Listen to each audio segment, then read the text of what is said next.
When it comes to wealth and success, the mindset we carry can make all the difference between thriving and simply surviving. Throughout this discussion, we'll explore pivotal contrasts like consuming versus creating, seeking instant rewards versus building a legacy, and relying on one income versus multiplying streams. Each of these points reflects a deeper choice: to either stay in a cycle of limitation or to pursue growth, resilience, and abundance. Just like successful entrepreneurs and thinkers have realized, the path to financial freedom isn't about flashy appearances or quick wins. It's about thoughtful decisions, long-term vision, and continuously evolving. In this journey, we'll break down these ideas, providing practical insights and inspiring examples to show how shifting your approach can transform not just your finances, but your entire future. But before we dive right into it, don't forget to subscribe to see our future videos. 1. Living in the short-term versus long-term thinking. Let's think about it like this. Living in the short term is like sprinting through life with your head down, grabbing what you can in the moment, while long-term thinking is more like walking through life with your head up, always scanning the horizon. When you focus solely on the here and now, it's tempting to chase fleeting pleasures, buying a new gadget, eating out regularly, or going on a shopping spree because, well, it feels good in the moment. But have you ever noticed that these small bursts of joy rarely last? On the flip side, long-term thinkers understand something fundamental. Tomorrow always comes. They prioritize planting seeds today that can grow into something far bigger tomorrow. Think about investing. It's not exciting at first, but let those dollars sit in the right place for a few years and suddenly, they're multiplying without you having to lift a finger. This is the beauty of compound interest, a concept Albert Einstein called the eighth wonder of the world. It's like putting a snowball at the top of a mountain and watching it grow as it rolls down. Each year, your money builds on itself, picking up momentum. But only if you're patient enough to wait. Now, here's a real-life question. Why do so many people get stuck in that short-term mindset? It's because we live in a society that celebrates instant gratification. Credit cards make it easy to buy what we can't afford. Social media shows us the luxury lifestyles of the rich and famous, and we're convinced that we need to keep up. But in reality, that's a trap. It's easy to get lost in this race and end up with a mountain of debt, wondering why we never seem to get ahead. Successful people, whether it's Warren Buffett, who began investing as a teenager and now sits atop a financial empire, or the millionaire next door who drives an old car and lives in a modest house, understand the game is long. Buffett didn't become a billionaire overnight. He played the long game, allowing his investments to grow decade after decade. That's the power of delayed gratification. So how do we shift from short-term splurging to long-term success? One of the simplest, yet most powerful, ways is by creating a vision. Ask yourself, what kind of life do I want in 10 years? When you're clear on that, it becomes easier to make decisions today that align with that future. It's like building a house. You wouldn't throw down money for a new chandelier before laying the foundation, right? It's not about depriving yourself, but about being strategic. You can still enjoy life today. Just make sure you're setting yourself up for tomorrow too. Real wealth isn't built in weeks or months, but over years of smart choices. So, while the short-term game might look flashy, the long-term game is where real freedom lies. 2. Working for money versus making money work for them. Here's the thing. When you're working for money, it's like being stuck on a treadmill. You're moving, but no matter how fast you run, you're never getting ahead. This is what many people experience, trading hours of their life for a paycheck, month after month, year after year. Sure, you're making money, but you're also spending time, the most precious resource you'll never get back. That's the trap. You're working for money, instead of letting money work for you. Now, here's where the magic of wealth building really comes in. Rich people flip the script. Instead of constantly working harder for every dollar, they find ways to make their money grow without them being there. Think about it like planting a tree. You invest time and care up front, but once it's grown, it bears fruit season after season, even while you sleep. This is the power of passive income, whether it's through investments, rental properties, or owning a business that doesn't need you on site every day. Actually, what's stopping most people from shifting to this mindset is fear and comfort. It's comfortable to rely on a paycheck because it's predictable. But predictability can also be a cage. The wealthy understand that wealth isn't about how much you make today, but how many income streams you build for tomorrow. Take Warren Buffett's advice: if you don't find a way to make money while you sleep, you will work until you die. It's a simple truth, and it's often overlooked. It's not out of reach. You can put aside a portion of your earnings to invest in stocks or learn about real estate. Slowly, the seeds you plant today can grow into something far more powerful than another 40 hours of work next week. The rich aren't chasing money. They're designing systems so money chases them. Imagine waking up one day and your money is working harder than you ever could. That's the real game, and anyone can learn to play. 3. Focusing on costs versus focusing on opportunities. Poor people tend to fixate on the price of things. How much will this cost me? What will I lose? It's like driving with one eye glued to the rearview mirror, constantly worrying about what's behind you. They focus only on costs and freeze at the thought of spending money, paralyzed by fear of making the wrong decision. And while caution isn't a bad thing, when taken too far, it keeps you stuck. Here's the problem. Focusing solely on costs blinds you to the bigger picture. Now, the rich, they're looking ahead. They ask, what can I gain? Instead of, what will this cost me? They see opportunities, not just bills. Think about investing in stocks, for example. Sure, there's an upfront cost, but it's not about what you're spending today. It's about the wealth you're building tomorrow. Every dollar that could be invested, saved, or used to start a business is like planting a seed that will yield fruit in the future. This mindset shift is huge. If all you ever think about is minimizing loss, you'll miss out on the upside. Take someone like Jeff Bezos. Imagine if, in the early days of Amazon, he was solely focused on the costs of building a company. Instead, he saw opportunity. He didn't look at how much he was spending to build warehouses or hire staff. He saw the massive potential for long-term profit and growth. Bezos wasn't worried about saving pennies. He was focused on making billions. One misconception here is that being cautious about costs means you're being smart. And while it's true that reckless spending leads to trouble, excessive fear of costs can make you blind to the rewards. What if you don't take that online course because it's too expensive, but that knowledge could have doubled your income in a year? What if you skip investing because the stock market seems risky and you miss out on years of growth? So ask yourself, am I focusing too much on the cost instead of the potential?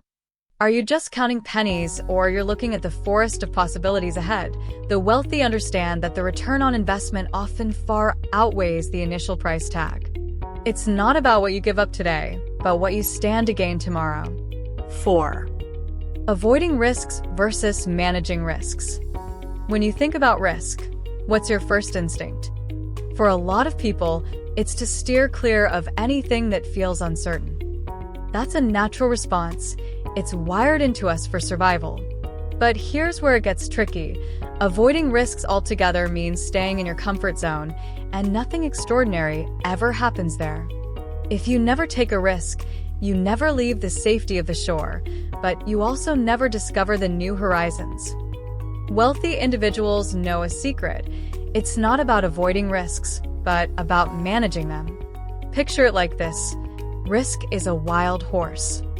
It's powerful, unpredictable, and can take you places. But if you never get on the horse, you'll stay right where you are. Instead of fearing the wild ride, rich people learn how to harness that power. They know how to assess risks, reduce the danger, and reap the rewards. Take the stock market, for example. It can feel like a roller coaster, right? One minute stocks are up, the next minute they crash. Someone who avoids risk will stay out of it entirely, but someone who manages risk knows how to diversify their investments. They spread their money across different assets, stocks, bonds, real estate, so even if one fails, the others keep growing.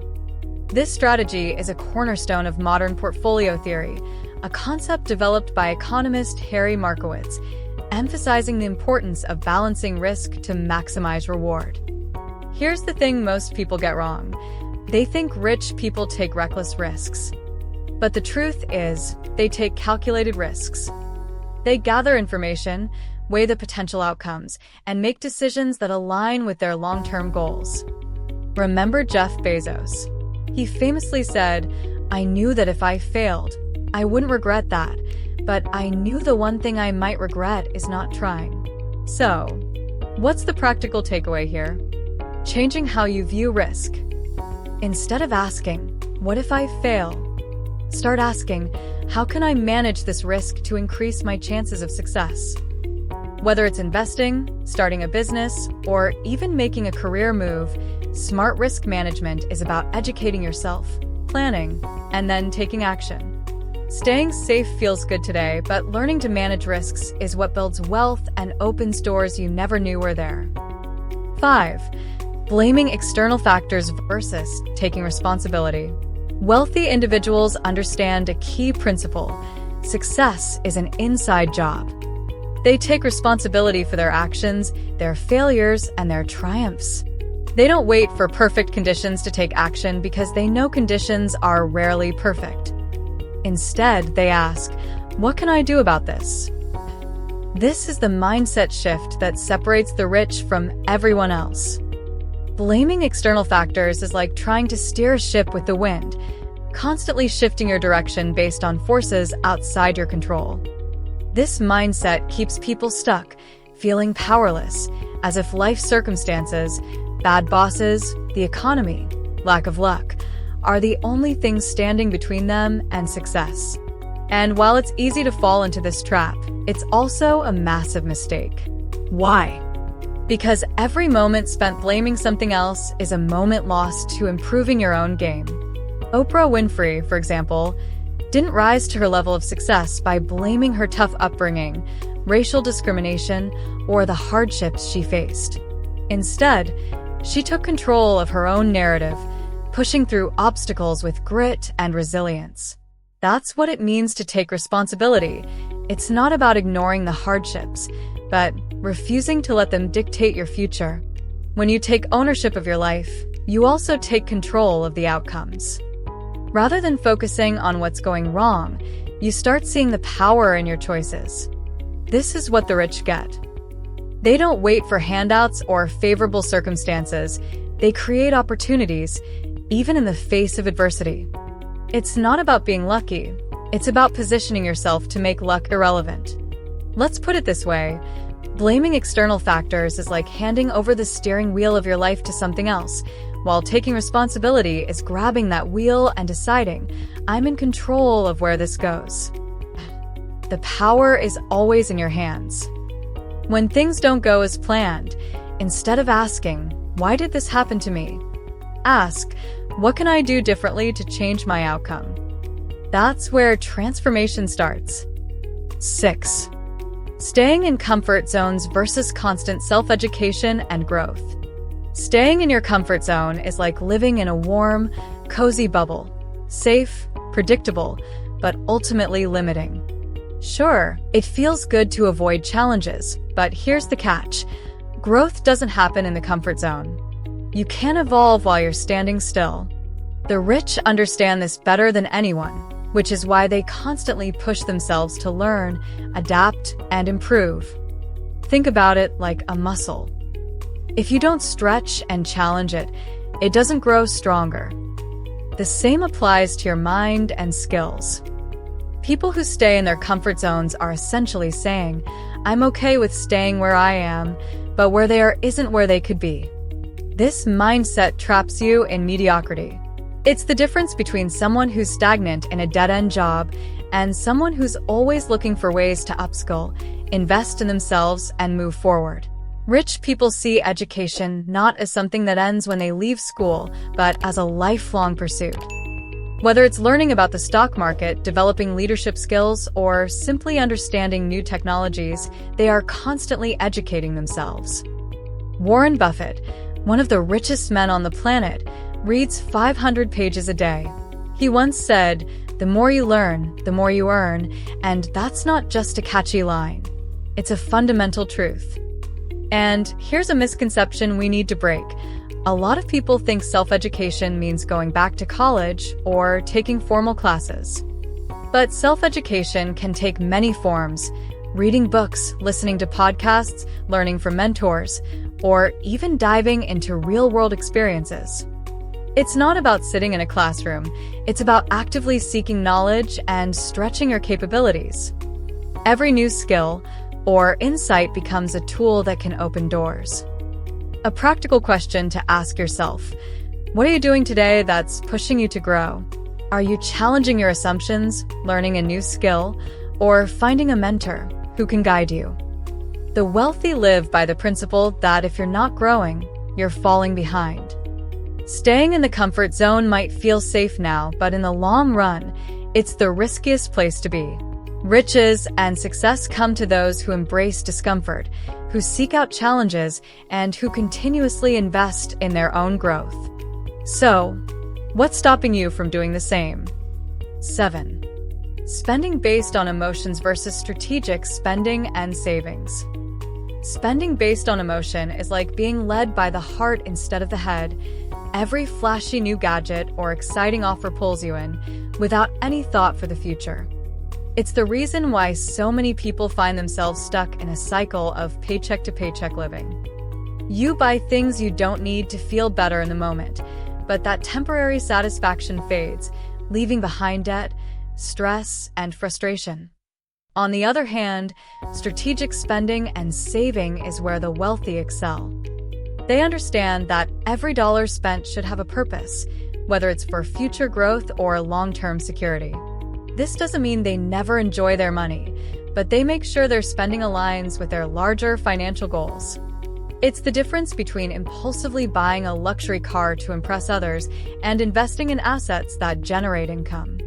Over time, those small, strategic choices compound and create financial freedom. Think of it like playing chess. Each move is calculated. Before making a financial decision, wealthy people ask themselves, how does this purchase fit into my larger plan? It's about looking beyond instant gratification to the bigger picture. For instance, the principle of delayed gratification is powerful here. This concept, waiting for something better down the line rather than going for immediate pleasure, is at the heart of building wealth. Instead of buying that new designer watch today, they may invest in stocks or real estate that grow in value, eventually allowing them to buy the same watch without financial stress. A common misconception is that wealthy people never spend on luxuries. That's not true. They do, but they do it after they've built a strong foundation of savings and investments. Strategic saving doesn't mean cutting out all enjoyment. It means being intentional with your choices. Warren Buffett once said, "Do not save what is left after spending, but spend what is left after saving." This highlights a critical shift in mindset. Prioritize saving first, then use the remainder for lifestyle expenses. To implement this, start by creating a budget. Allocate funds to savings and investments first, and then make sure the rest of your spending reflects your long-term goals. Ask yourself, is this purchase helping me, or is it just feeding an emotional need? Shift toward thinking like an investor in your daily decisions. That's how you go from emotional spending to financial freedom. 8. Viewing money as finite versus seeing money as abundant. Viewing money as finite is like standing in a small room with walls closing in. You feel trapped, constantly thinking there's only so much to go around, and if you don't grab it all now, you'll be left with nothing. This scarcity mindset keeps people stuck in fear, leading them to hoard money or make decisions out of desperation. The problem? It's limiting. If you see money as something that runs out, you start treating opportunities the same way, narrow and fleeting. But those who see money as abundant, they're playing a different game entirely.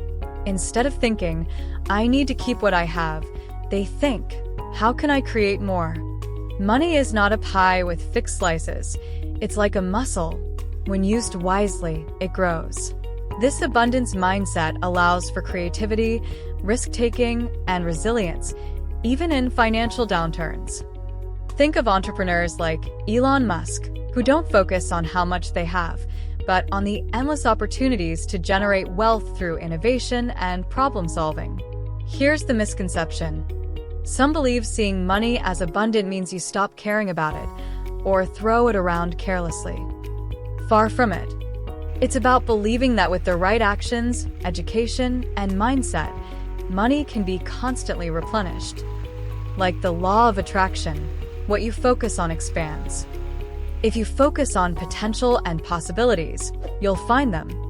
This idea is echoed in Robert Kiyosaki's words, the single most powerful asset we all have is our mind. If it is trained well, it can create enormous wealth. So, instead of asking, how can I hold on to what I have? Start asking, what can I create with what I know? This mental shift alone opens up a world of investment, learning, and growth. Money, then, becomes the byproduct of value you create. Start by investing in yourself, learning new skills, and seeking ways to add value to others. The opportunities to generate wealth are as vast as your mindset allows them to be. 9. Consuming versus creating. The difference between consuming and creating is the gap between being a passive participant in the economy and an active force that shapes it. When you only consume, buy products, use services, spend time watching content, you're enriching others. But when you create, you're not only generating value for yourself, but also offering value to the world. Here's where the mindset shift happens. A consumer asks, what can I get next? Focusing on immediate gratification and the pleasure of acquisition. Meanwhile, a creator asks, what can I build? What problem can I solve? When you adopt the creator's mindset, you're no longer stuck in a cycle of buying and using. You're now thinking in terms of impact, innovation, and wealth generation. Steve Jobs didn't just consume technology. He created devices that transformed how we interact with the world.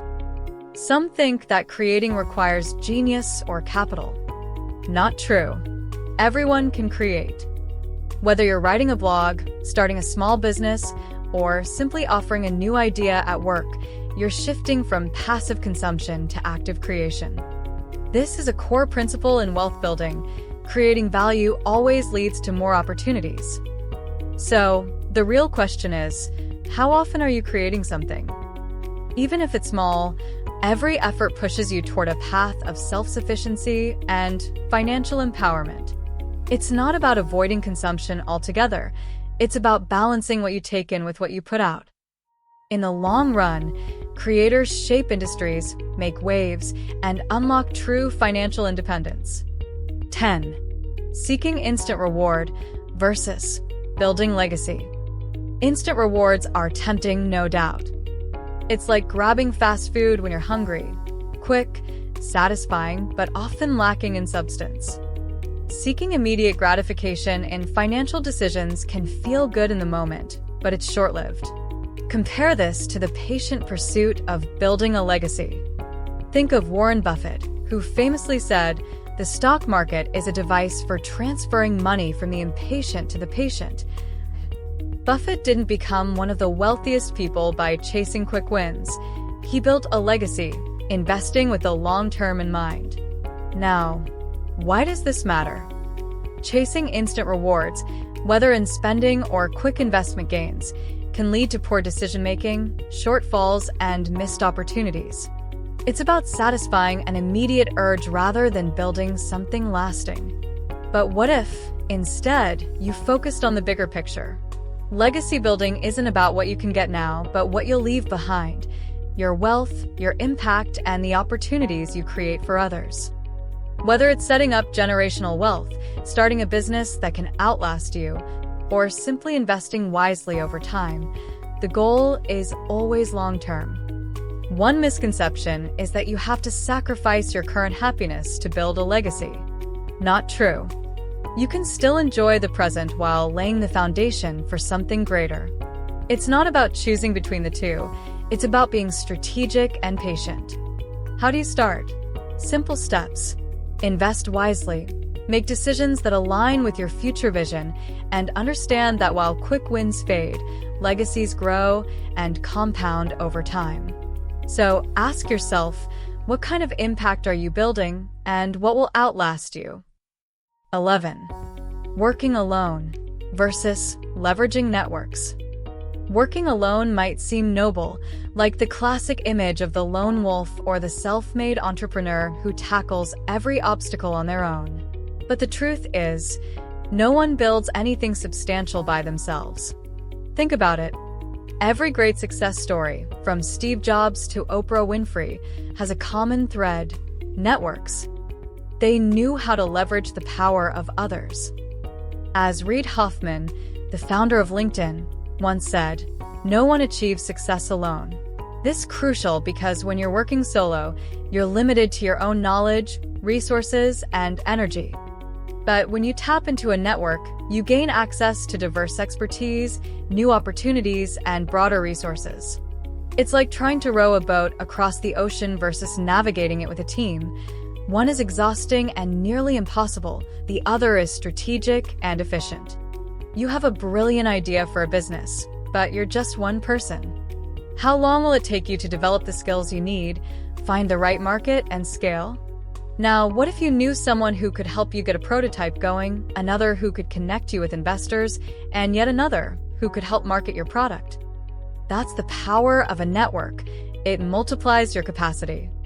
You can start with nurturing meaningful relationships, not just transactional connections. Build your personal board of advisors, people who can challenge your thinking, offer new perspectives, and open doors you didn't even know existed. Because at the end of the day, success isn't just about what you know. It's about who you know and how you use those connections to grow.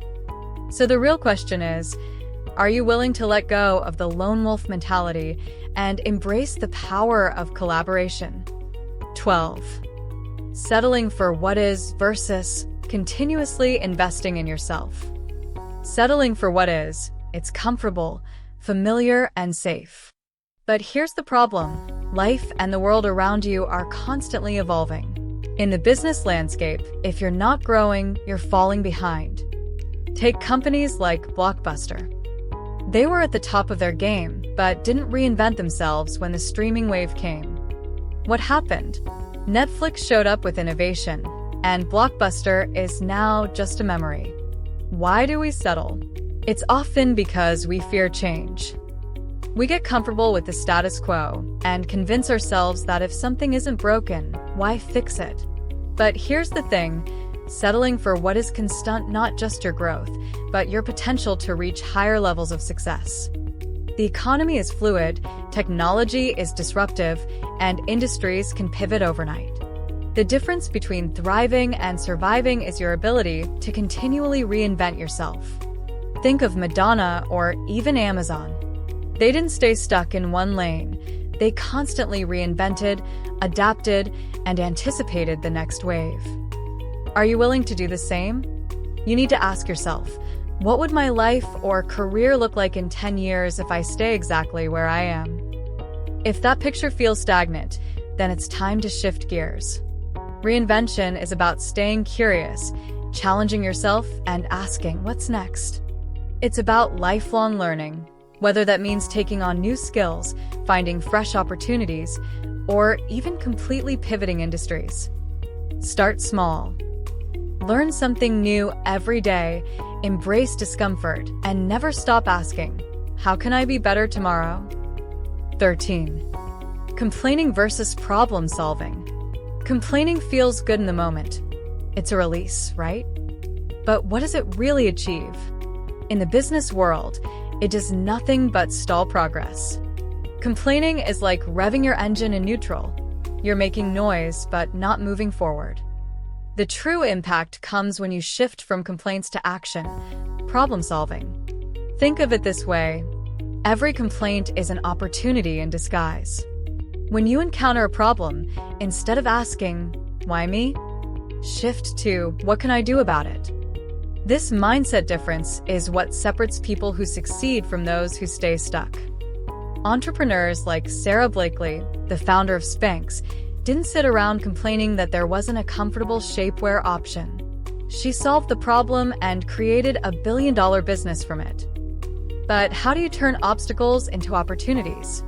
Complaints often highlight pain points, whether personal or in the market. Spot those as chances to innovate. You see a bottleneck in your workflow. Rather than vent about it to your coworkers, dig in, find the root cause, and propose a solution. The next time you're tempted to complain, stop and write down the problem, then brainstorm at least 3 potential solutions. You'll find that focusing on solutions empowers you, while complaints keep you stuck. Remember, progress doesn't come from pointing out what's wrong. It comes from fixing it. 14. Spending money to appear wealthy versus living below your means. Spending money to appear wealthy is an act of building a house of cards. It might look impressive from the outside, but it's fragile and bound to collapse. Many people fall into the trap of spending lavishly to project an image of success, but financial stability isn't about the brand names you wear or the car you drive. It's about having control over your finances and the freedom to make choices that align with your values and long-term goals. The key difference between those who spend to appear rich and those who live below their means is simple. One is chasing temporary approval, the other is building lasting wealth. Think about it. What good is looking wealthy today if you're sacrificing your future financial security? Look at Warren Buffett, one of the richest men in the world, who still lives in the same modest house he bought in 1958. His wealth isn't flaunted, it's grown through wise investments, thoughtful decisions, and living well below his means. The lesson: true wealth is silent, while debt and insecurity are often the loudest. So, how do you avoid this trap? Instead of asking, "How can I look successful?" ask, "How can I build financial security?" Focus on budgeting, saving, and investing, rather than on impressing others. By living below your means, you not only ensure that you can handle unexpected expenses, but you also create room to invest and grow your wealth for the future. Take a look at your current spending habits and see where you can cut back on non-essential purchases. Use that extra cash to boost your emergency fund or increase your investments. Remember, the goal is financial freedom, not fleeting appearances. 15. Over-relying on a single stream of inflow versus building multiple streams of inflows. Take someone like Elon Musk or Richard Branson. They didn't stop at one venture. Instead, they diversified into various industries: tech, transportation, space, you name it. The idea is simple. The more streams of income you have, the more resilient you become. If you're relying on a single source of income, you're standing on one leg. You can balance for a while, but any sudden push and you might fall. Life is unpredictable, and layoffs, recessions, or health issues can shake that one stream. So why not build a sturdy foundation, standing on multiple legs, multiple streams of income? You don't need to be a billionaire to embrace this principle. Ask yourself, what if I lose my job tomorrow? If that thought makes your stomach turn, it's a sign that you're overly dependent on one paycheck. Start small. Invest in stocks, real estate, or maybe turn a hobby into a side business. The principle of diversification is a cornerstone of financial security. Multiple income streams can buffer you against the shocks of life, like how investors spread out their risk across different assets. You can apply the same thinking to your personal economy. Start by exploring avenues where you can earn passively, whether it's through rental properties, dividend-paying stocks, or digital products. The goal is to steadily build safety nets so that even if one income stream dries up, others keep you afloat. Remember, financial freedom comes not from how much you make from one job, but from how secure and diversified your income is. It's clear that the difference between financial struggle and lasting success lies in mindset and action. Whether it's choosing to build multiple streams of income, living below your means, or focusing on long-term legacy over instant gratification, each decision shapes your future. The wealthy mindset isn't about luck. It's about being intentional, strategic, and resilient. Remember, success doesn't happen overnight. It's built one choice at a time. So, as you move forward, challenge yourself to think beyond limitations, create opportunities, and continually reinvent yourself. The power to shape your financial future is in your hands. Start today, and the results will follow.